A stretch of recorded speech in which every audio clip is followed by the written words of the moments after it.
Penangkapan anggota Densus 88 Bribda Iqbal Mustafa, penguntit penyidik Kejaksaan Agung Febrie Ardiansyah, mengungkap fakta baru bahwa bukan saja 2 oknum, namun 10 anggota Densus 88 menjalankan misi sikat Jampitsus.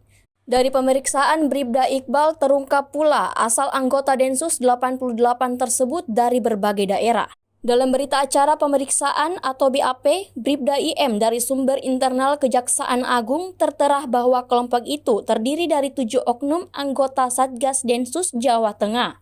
Mereka Bribtu Aris Setiawan atau Arai N2, Bribtu Irfan Maulana atau Otong N3, Bribtu Bayu Aji atau Rabai N3, Bribtu Agung atau Agung N4, Bribtu Faizin atau Faizin N3, Bribtu Jadi Antoni atau Jaja N3, dan Brigadir Imam.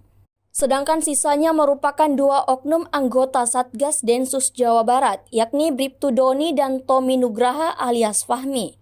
Mereka tergabung dalam grup WhatsApp yang diberi nama Time Zone. Grup itu dikatakan Kepala Pusat Penerangan Hukum Kejagung, Ketut Sumeda, sebagai sarana komunikasi tim yang mengerjakan Jampitsus. Download Tribun X sekarang, menghadirkan lokal menjadi Indonesia.